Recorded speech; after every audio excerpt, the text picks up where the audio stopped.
Hi ಎಲ್ರಿಗೂ ನಮಸ್ಕಾರ. Welcome back to my channel. ನಾನು ನಿಮ್ಮ ರಮ್ಯಾ ನವೀನ್. ಎಲ್ಲರೂ ಹೇಗಿದ್ದೀರಾ? ಐ ಹೋಪ್ ನೀವೆಲ್ಲರೂ ಚೆನ್ನಾಗಿದ್ದೀರಾ ಅಂತ ಭಾವಿಸ್ತಾ ನಾನು ಕೂಡ ತುಂಬಾನೇ ಚೆನ್ನಾಗಿದ್ದೀನಿ ಅಂತ ಹೇಳ್ತಾ ಇವತ್ತಿನ ವ್ಲಾಗ್ನ ಬೆಳಗ್ಗೆಯಿಂದ ಸ್ಟಾರ್ಟ್ ಮಾಡ್ತಾ ಇದ್ದೀನಿ.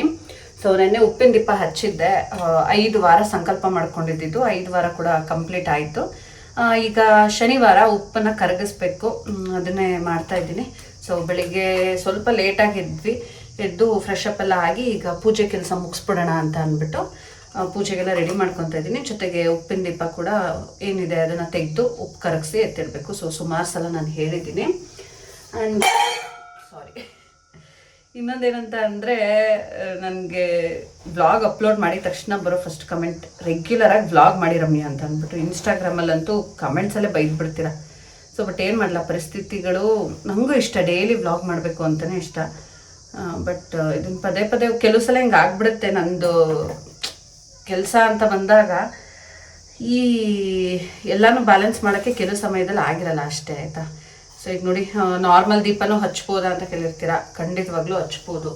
ಸೊ ಉಪ್ಪಿನ ದೀಪದ ಬಗ್ಗೆ ಅಂತೂ ನಾನು ನನ್ನ ಈ ಒಂದು ಯೂಟ್ಯೂಬ್ ಜರ್ನಿಯಲ್ಲಿ, ಯಾಕಂದರೆ ನಾನು ಜಾಸ್ತಿ ಶೇರ್ ಮಾಡ್ಕೊಂಡಿದ್ದೀನಿ. ಏನಕ್ಕಂತಂದರೆ ನನಗೆ ಜಾಸ್ತಿ ಒಳ್ಳೆಯದಾಗಿದೆ, ಅದಕ್ಕೆ ನಾನು ನಿಮ್ಮ ಜೊತೆ ಜಾಸ್ತಿ ಶೇರ್ ಮಾಡ್ಕೊಂಡಿದ್ದೀನಿ. ಕೆಲವ್ರಿಗೆ ಬೋರಿಂಗ್ ಅಂತ ಅನಿಸ್ತಿರ್ಬೋದು. ಸೊ ದಯವಿಟ್ಟು ಬೇಜಾರು ಮಾಡ್ಕೊಂಬಿಡಿ. ನಮಗೆ ನಮ್ಮ ಲೈಫಲ್ಲಿ ಏನಾಗುತ್ತೆ ಅದನ್ನೇ ಅಲ್ವಾ ನಾವು ಡೈಲಿ ವ್ಲಾಗ್ಸಲ್ಲಿ ತೋರಿಸೋದು. ಸೊ ನಾನು ಏನು ಮಾಡ್ತಾ ಇರ್ತೀನಿ. ಈ ಸಲ ಸ್ವಲ್ಪ ಉಪ್ಪಿನ ದೀಪ ಸಂಕಲ್ಪ ಮಾಡ್ಕೊಂಡು ತುಂಬ ದಿನನೇ ಆಗಿತ್ತು. ಕಂಪ್ಲೀಟ್ ಆಗೋಕ್ಕೆ ಸ್ವಲ್ಪ ಜಾಸ್ತಿನೇ ಸಮಯ ತೊಗೊಂತು. ನಾನು ಇದನ್ನು ಅಬ್ಸರ್ವ್ ಮಾಡಿದ್ದೀನಿ. ನಾವು ಅಂದ್ಕೊಂಡಿದ್ದ ಕೆಲಸ ಬೇಗ ಆಗುತ್ತೆ ಅಂತ ಅಂದರೆ ಪೂಜೆ ಪ್ರೊಸೀಜರ್, ವ್ರತನೂ ಅಷ್ಟೇ ಬೇಗ ಮುಗ್ದೋಗುತ್ತೆ. ಅದೇ ಸ್ವಲ್ಪ ಅಡೆತಡೆಗಳು ಬರುತ್ತೆ, ನಿಧಾನ ಆಗುತ್ತೆ ಅಂತ ಅಂದರೆ ದೀಪ ಹಚ್ಚೋದಕ್ಕೂ ಅಷ್ಟೇ. ಕೆಲವು ಸಲ ನಮಗೆ ಮನಸ್ಸಿರಲ್ಲ ದೀಪ ಹಚ್ಚೋದಕ್ಕೆ. ನಾಳೆ ಅಷ್ಟೊತ್ತಿಗೆ ಎದ್ದು ಮಾಡೋಕ್ಕಾಗಲ್ಲ ಬಿಡು, ಸ್ಕಿಪ್ ಮಾಡೋಣ, ನೆಕ್ಸ್ಟ್ ವೀಕ್ ಮಾಡ್ಕೊಳ್ಳೋಣ ಅನಿಸುತ್ತೆ. ಇನ್ನು ಕೆಲವು ಸಲ ಪೀರಿಯಡ್ಸ್ ಅಡ್ಡ ಬರೋದಿರ್ಬೋದು, ಅಥವಾ ಬೇರೆ ಏನಾದರೂ ಫಂಕ್ಷನ್ಸು, ನಾನ್ ವೆಜ್ ತಿನ್ನೋ ಹಾಗೆ ಇಲ್ಲ, ಮಾಡೋ ಹಾಗೆ ಇಲ್ಲ, ಮುಟ್ಟೋ ಹಾಗೆ ಇಲ್ಲ. ಸೊ ಅವತ್ತಿನ ದಿನ ಬೇರೆ ಏನೋ ಫಂಕ್ಷನ್ಸ್ಗಳು ಬರೋವಂಥದ್ದು. ಸೊ ಹಿಂಗಾಗೆಲ್ಲ ಸ್ಕಿಪ್ ಮಾಡಿಕೊಂಡು ಅದೊಂದಷ್ಟು ಡಿಲೇನೇ ಆಗಿಬಿಟ್ಟಿರುತ್ತೆ. ಸೊ ನಮ್ಮ ಕೆಲಸನೂ ಹಂಗೆ ಡಿಲೇ ಆಗಿಬಿಡುತ್ತೆ. ಬಟ್ ಯಾವಾಗ ನಮ್ಮ ಕೆಲಸ ಬೇಗ ಆಗುತ್ತೆ ಅನ್ಬೇಕಾದ್ರೆ ಅಷ್ಟೇ ಚೆನ್ನಾಗಿ ನಿರ್ವಿಘ್ನವಾಗಿ ದೀಪ ವ್ರತನೂ ಕೂಡ ಮುಗ್ದುಬಿಡುತ್ತೆ. ಸೊ ಫೈನಲಿ ಕಂಪ್ಲೀಟ್ ಆಯಿತು, 5 ವಾರ ಕಂಪ್ಲೀಟ್ ಆಯಿತು. ಈಗ ಉಪ್ಪನ್ನ ಕರಗಿಸ್ಬಿಡ್ತೀನಿ. ನೋಡಿ, ನೆನ್ನೆ ಉಪ್ಪಿನ ದೀಪ ಹಚ್ಚಿರೋದು, ಅದು ಕಂಪ್ಲೀಟಾಗಿ ಬತ್ತಿ ಹುರಿದು ಎಣ್ಣೆ ಫುಲ್ಲು ಖಾಲಿಯಾಗಿದೆ. ಈಗ ಈ ಉಪ್ಪನ್ನ ಕರಗಿಸ್ಕೊಬೇಕು. ಇನ್ನು ನಾರ್ಮಲಾಗಿ ಏನು ದೀಪ ಹಚ್ತಾ ಇದ್ವಲ್ಲ ಆ ದೀಪನ ಮಾಮೂಲಿ ಹಚ್ಕೊಳ್ಳೋದು. ಸೊ ಈಗ ಸಿಂಕಿಗೆ ತೊಗೊಂಡು ಹೋಗ್ಬಿಟ್ಟು ಈ ಹೂವೆಲ್ಲ ತೆಗೆದ್ಬಿಟ್ಟು ಉಪ್ಪನ್ನ ಕರಗಿಸ್ಬಿಡ್ತೀನಿ. ನವೀನ್ ತಗೊಳ್ಳಿ, ಇದನ್ನ ಕರಗಿಸ್ತೀರ, ಇದನ್ನ ಇಲ್ಲಿ ದೀಪ ಹಚ್ಬಿಡ್ತೀನಿ.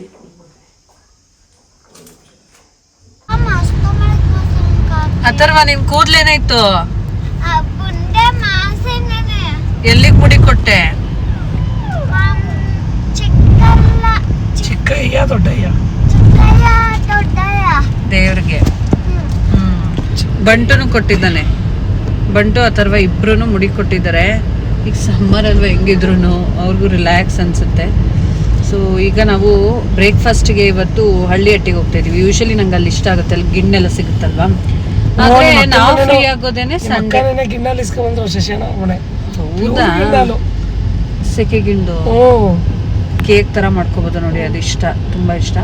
ಬಟ್ ಇಲ್ಲಿ ಮಾಮೂಲಿ ಗಿಣ್ಣು ಸಿಗುತ್ತೆ. ಆಮೇಲೆ ಈಗ ತಿಂಡಿಗೆ ನಾವು ಯೂಶಲಿ ಸಂಡೇ ಹೋಗೋಣ ಅಂತ ಪ್ಲಾನ್ ಮಾಡ್ಕೋತೀವಿ. ಬಟ್ ಸಂಡೇ ಓಪನ್ ಇರಲ್ಲ, ಕ್ಲೋಸ್ ಇರುತ್ತೆ. ಬಟ್ ನಾವು ತುಂಬಾ ಲೇಟಾಗಿ ಹೋಗ್ತಾ ಇದೀವಿ, 10:30 ಹೋಗ್ತಾ ಇದೀವಿ. ಹೌದು, ನಿಮ್ದು ಎಲ್ಲೆಲ್ಲೋ ಇರುತ್ತಲ್ಲ, ಅದು ಇದು ಟೆನ್ಷನ್ಸ್ ಅಲ್ಲಿ ಸುಮ್ಮನೆ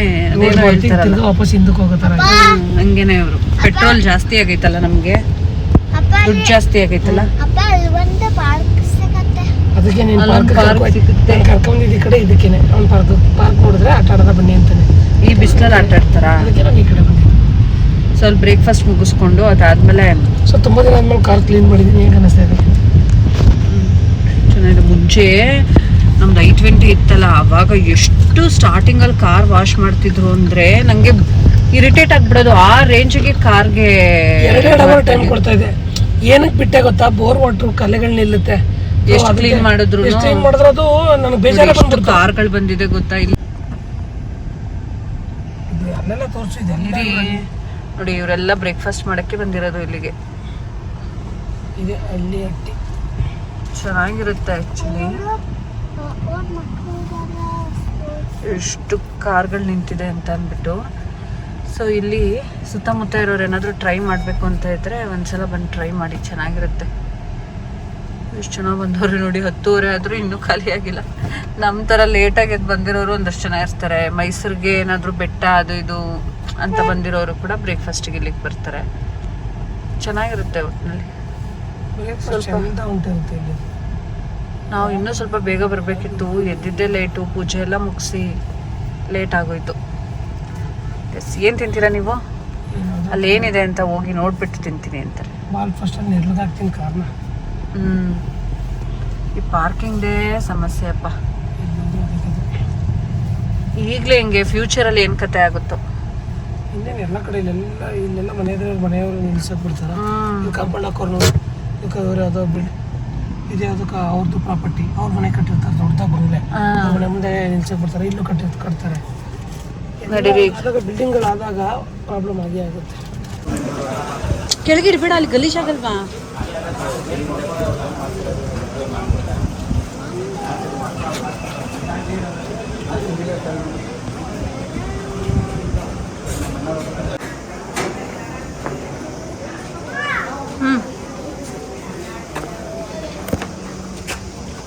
ಚೆನ್ನಾಗಿತ್ತು, ಊಟ ಚೆನ್ನಾಗಿತ್ತು. ಬಿದ್ಬಿಟ್ಟು ಆ ಕಡೆ ಕಾರಲ್ಲಿ ಪಪ್ಪ ಕಾರ್ ವಾಶ್ ಮಾಡ್ಬಿಟ್ಟಿದ್ದೀನಿ ಅಂತ ನಮ್ಮನ್ನಲ್ಲಿ ಕರ್ಕೊಂಡೇ ಹೋಗಲಿಲ್ಲ. ನೋಡು, ರೆಡ್ ಕಾರ್ ವಾಶ್ ಆದ್ಮೇಲೆ ಎಷ್ಟು ಚೆನ್ನಾಗಿ ಕಾಣ್ತೈತೆ ನೋಡು, ಅಲ್ವಾ? ಇಡ್ಲಿ 4 ಇಡ್ಲಿ ತೊಗೊಂಡ್ವಿ, 80 ರೂಪಾಯಿ. ಅಂದರೆ ಒಂದು ಇಡ್ಲಿ 20 ರೂಪಾಯಿ ಥರ. ವಡ 3 ಇಡ್ಲಿಗೆ 36 ರೂಪಾಯಿ, ಅಂದರೆ 12 ರೂಪಾಯಿ ಒಂದು. ಈ ತುಪ್ಪ 2 ಇಡ್ಲಿ, 2 ಪ್ಲೇಟ್ ಇಡ್ಲಿಗೆ ತುಪ್ಪ ಬೇರೆ ಸಪ್ರೇಟ್ ಸಪ್ರೇಟ್ 10 ರೂಪಾಯಿ, ತುಪ್ಪ 20 ರೂಪಾಯಿ ಕಡಿಲಿ. ಈ ಸಪ್ರೇಟು, ರೈಸ್ ಬಾತು ಒಂದು 50 ರೂಪಾಯಿ, ಅದರಲ್ಲಿ ಕೇಸರಿ ಬಾತೆ ಸಪ್ರೇಟು, ಇದೆ ಖಾರ ಬಾತೆ ಸಪ್ರೇಟು 50, 40. Water 2, half litre 2.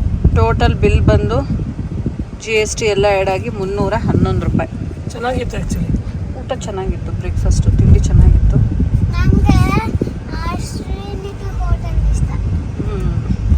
ಅಲ್ಲಿಂದ ನಾವು ಬಂದಿದ್ದು ವಿವೇಕಾನಂದ ಸರ್ಕಲಲ್ಲಿರುವಂಥ ಶನಾಯ ಕ್ಲಾತಿಂಗ್ ಸ್ಟೋರಿಗೆ. ಅಂದರೆ ಇವರಲ್ಲಿ ಡ್ರೆಸ್ ಮತ್ತು 3 ಪೀಸ್ ಡ್ರೆಸ್ ಇರ್ಬೋದು, ಕುರ್ತೀಸ್ ಇರ್ಬೋದು, ಮೆಟರ್ನಿಟಿ ಡ್ರೆಸ್ಸು, ಸೊ ಈ ಥರ ತುಂಬಾ ಕಲೆಕ್ಷನ್ಸ್ ಇತ್ತು. ಸೊ ಶೂಟ್ ಇತ್ತು, ಅದನ್ನು ಮುಗಿಸ್ಕೊಂಡು ಹೋಗೋಣ ಅಂತ ಅಂದ್ಬಿಟ್ಟು ಬಂದ್ವಿ. ನನಗೂ ಅಷ್ಟೇ ತುಂಬಾ ಇಷ್ಟ ಆಯಿತು ಡ್ರೆಸ್ ಕಲೆಕ್ಷನ್ಸ್ ಎಲ್ಲ. ಆ್ಯಂಡ್ ಈಗ ರೀಸೆಂಟಾಗಿ ಓಪನ್ ಮಾಡಿದ್ದಾರೆ ಆ್ಯಂಡ್ ಅದನ್ನೇ ನೋಡ್ತಾ ಇದ್ದೆ ನಾನು. ತುಂಬ ಯುನೀಕ್ ಆಗಿರೋಂಥ ಕಲೆಕ್ಷನ್ಸ್ನೆಲ್ಲ ಇಟ್ಟಿದ್ದಾರೆ. ಸೊ ಚೆನ್ನಾಗಿತ್ತು, ನಾನು ಯಾವುದಾದ್ರೂ ತೊಗೋಣ ಅಂತ ಅಂದ್ಬಿಟ್ಟು ಹಾಗೆ ನೋಡ್ತಾ ಇದ್ದೀನಿ. ಸೊ ಹೆಣ್ಮಕ್ಳಿಗೆ ಎಷ್ಟು ಬಟ್ಟೆ ಇದ್ರೂ ಸಾಲೋದಿಲ್ಲ ಅಲ್ವಾ? ನಮ್ಮ ಹತ್ರ ಎಷ್ಟೇ ಬಟ್ಟೆಗಳಿದ್ರೂ ಫೈನಲಿ ನಮಗೆ ಅನ್ಸೋದು ನಮ್ಮ ಹತ್ರ ಬಟ್ಟೆನೇ ಇಲ್ಲ ಅಂತ ಅಂದ್ಬಿಟ್ಟು. ಅದು ಏನಕ್ಕೆ ಹಂಗೆ ಅನ್ಸುತ್ತೋ ಗೊತ್ತಿಲ್ಲ. ಹೆಣ್ಮಕ್ಳಿಗೆ ಜಾಸ್ತಿ ಬಟ್ಟೆ ಒಡವೆ ಮೇಲೆ ಆಸೆ ಆಗುತ್ತೆ. ಆ್ಯಂಡ್ ಬಟ್ಟೆ ಅಂತೂ, ಅದರಲ್ಲೂ ವೀಡಿಯೋ ಶೂಟ್ ಮಾಡೋರ್ಗಂತೂ ಎಷ್ಟಿದ್ರೂ ಸಾಲೋದಿಲ್ಲ. ರೀಲ್ಸ್ ಮಾಡೋದಾಗಿರ್ಬೋದು, ವ್ಲಾಗ್ಸ್ ಮಾಡೋದಾಗಿರ್ಬೋದು, ಬಟ್ಟೆಗಳು ಜಾಸ್ತಿ ಇರಬೇಕು. ಯಾಕಂದರೆ ನಾವು ಮತ್ತೆ ರಿಪೀಟ್ ಮಾಡೋದಕ್ಕಾಗಲ್ಲ, ಈ ಥರ ಎಲ್ಲ ಇರುತ್ತೆ. ಸೊ ಕಲೆಕ್ಷನ್ಸ್ ಅಷ್ಟೇ ಚೆನ್ನಾಗಿತ್ತು ಅಲ್ಲಿ. ನಾನು ಕಾರ್ಡ್ ಸೆಟ್ ಇರ್ಬೋದು, ಪ್ರತಿಯೊಂದು ಇತ್ತು. ಕಾರ್ಡ್ ಸೆಟ್ಟು, ಮೆಟರ್ನಿಟಿ ಗೌನ್ಸ್ ಇರ್ಬೋದು, ಎಲ್ಲವೂ ಕೂಡ ಇತ್ತು. ಆ್ಯಂಡ್ ಕ್ವಾಲಿಟಿ ಕೂಡ ಅಷ್ಟೇ ಚೆನ್ನಾಗಿತ್ತು. ಸೊ ವಿವೇಕಾನಂದ ಸರ್ಕಲಲ್ಲಿ ಶನಾಯ ಕ್ಲಾತಿಂಗ್ ಸ್ಟೋರ್ ಅಂತ ಅಂದ್ಬಿಟ್ಟು. ಆ್ಯಂಡ್ ಫೈನಲಿ ನಾನು ಕೂಡ ಈಗ ಡ್ರೆಸ್ ಸೆಲೆಕ್ಟ್ ಮಾಡಿಕೊಂಡೆ. ಇದೊಂದು ಪಿಕಾಕ್ದು ಒಂಥರ ಚೆನ್ನಾಗಿತ್ತು, ನಂಗೆ ತುಂಬ ಇಷ್ಟ ಆಯಿತು. ಸೊ ಈ ಡ್ರೆಸ್ನ ನಾನು ಕೂಡ ತೊಗೊಂಡೆ. ಈಗ ನಾವು ಮನೆ ಕಡೆ ಹೋಗ್ತಾ ಇದ್ದೀವಿ. ಆ್ಯಂಡ್ ಹೊರಗಡೆ ಈ ಥರ ಏನಾದ್ರು ಶಾಪಿಂಗು ಅದು ಇದು ಅಂತ ಬಂದರೆ ನಮಗೆ ಟೈಮ್ ಹೋಗೋದೇ ಗೊತ್ತಾಗಲ್ಲ. ಆ್ಯಂಡ್ ಅಲ್ಲಿ ಬಟ್ಟೆಗಳು ನೋಡ್ತಾಯಿದ್ರು ಅಷ್ಟೇ ಖುಷಿ ಆಗ್ತಾಯಿತ್ತು. ಒಂದಕ್ಕಿಂತ ಒಂದು ಚೆನ್ನಾಗಿರ್ತಾಯಿತ್ತು. ಅಲ್ಲಿ ಮುಗಿಸ್ಕೊಂಡು ತುಂಬ ಒಂಥರ ಬಿಸಿಲಿತ್ತಲ್ವ, ಪೋಲಾರ್ ಬೇರ್ಗೆ ಬಂದ್ವಿ. ಈಗಂತೂ ಮ್ಯಾಂಗೋ ಕುಲ್ಫಿ ತುಂಬಾ ಟ್ರೆಂಡ್ ಆಗಿಬಿಟ್ಟಿದೆ. ಈಗ ಮುಂಚೆ ಎಲ್ಲ ಡೆತ್ ಬೈ ಚಾಕ್ಲೇಟ್ ತುಂಬ ಇಷ್ಟ ಆಗೋದು, ಈಗ ಮ್ಯಾಂಗೋ ಕುಲ್ಫಿ ತುಂಬ ಟ್ರೆಂಡ್ ಆಗಿಬಿಟ್ಟೈತೆ. ಅದು ನೋಡಿದ್ರೆ ತಿನ್ನಬೇಕು ಅಂತ ಅನ್ನಿಸ್ತಾಯಿತ್ತು. ಸೊ ಇದು ಸೆಕೆಂಡ್ ಟೈಮ್ ಬಂದು ನಾನು ಪೋಲಾರ್ ಬೇರಲ್ಲಿ ಮ್ಯಾಂಗೋ ಕುಲ್ಫಿ ತಿಂತಿರೋದು. ಚೆನ್ನಾಗಿರುತ್ತೆ. ಆ್ಯಂಡ್ ಎಕ್ಸ್ಪೆಕ್ಟೇ ಮಾಡಿರಲಿಲ್ಲ ನಾನು ಈ ಮ್ಯಾಂಗೋ ಸೀಸನಲ್ಲಿ ಈ ಥರ ಕುಲ್ಫಿ ಸಿಗುತ್ತೆ ಅಂತ. ಅದು ಸಖತ್ ಇಷ್ಟ ಆಯಿತು. ನವೀನ್ ಅವ್ರಿಗೂ ಅಷ್ಟೇ ತುಂಬಾ ಇಷ್ಟ. ಹೆಸರು ನಂದು ತೊಗೊಳೋದು, ಬಟ್ ಅವರು ಸರಿಯಾಗಿ ತಿಂದಿರ್ತಾರೆ.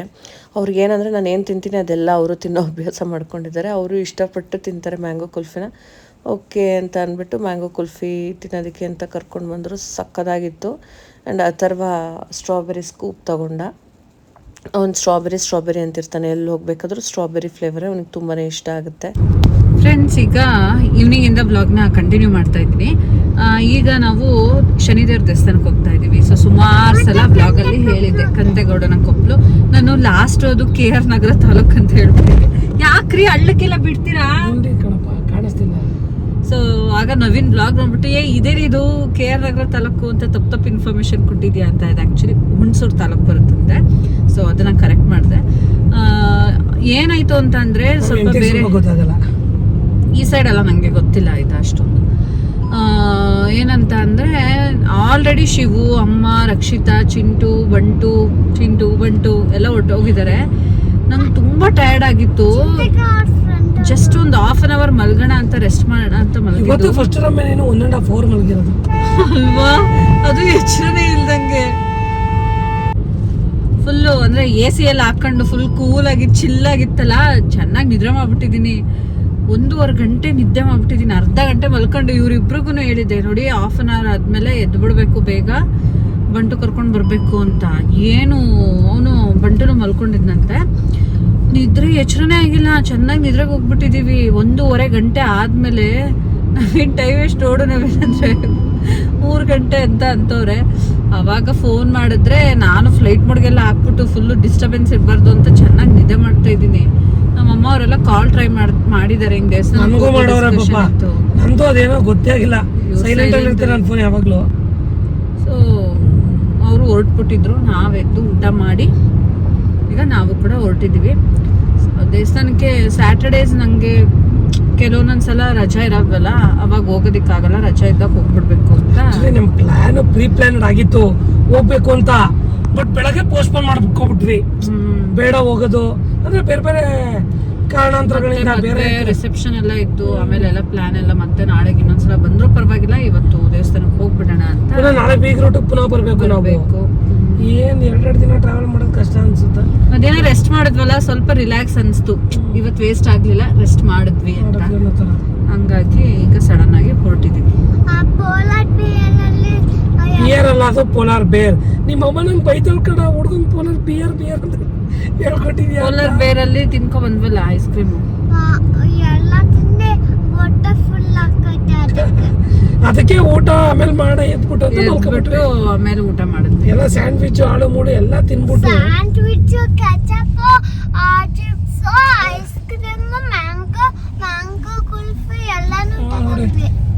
ಎಲ್ಲ ತಿಂದ್ಬಿಟ್ಟು ಅದೇ ಹೊಟ್ಟೆ ತುಂಬಿಡ್ತು. ಅದಕ್ಕೆ ಮಲ್ಕೊಂಡ್ಬಿಟ್ರಿ. ಮಲಗಿದ್ದು ಊಟ ಮಾಡಿದ್ದು. ಏನೋ ಹೊಟ್ಟೆ ಹಸುವಾಗಿದ್ದಿದ್ರೆ ಬೇಗ ಎದ್ಬಿಡ್ತಾ ಇದ್ವಿ. ಹೊಟ್ಟೆ ಫಿಲ್ ಆಗಿತ್ತಲ್ಲ. ಫ್ರೆಂಡ್ಸ್, ಈಗ ನಾವು ಕಂತೆಗೌಡನ ಕೊಪ್ಪಲಿಗೆ ಬಂದ್ವಿ ದೇವಸ್ಥಾನ. ಈಗ ಟೈಮ್ ಎಷ್ಟು ಗೊತ್ತಾ? 5:37. ಬೇಗನೆ ಬಂದ್ವಿ. ತುಂಬಾ ಫಾಸ್ಟ್ ಆಗಿ ಬಂದ್ರು ಇವರು. 4:30 4:35 ಆಗಿತ್ತು. ವೀಕೆಂಡ್ಸ್ ಅಲ್ಲಿ ಟ್ರಾಫಿಕ್ ಇದ್ದೇ ಇರುತ್ತೆ. ಈಗ 5:38.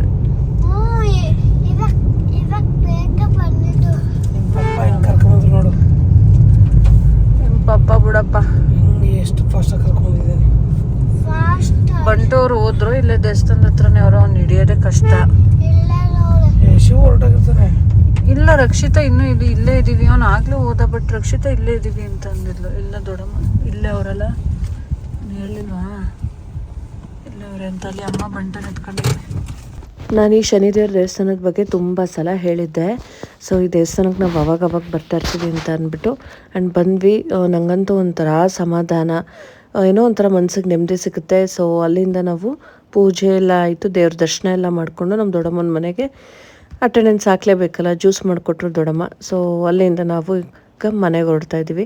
ಸೊ ಫ್ರೆಂಡ್ಸ್, ಇದಾಗಿತ್ತು ಇವತ್ತಿನ ವ್ಲಾಗ್. ಮತ್ತೆ ನೆಕ್ಸ್ಟ್ ವ್ಲಾಗಲ್ಲಿ ಸಿಗ್ತೀನಿ. Thank you.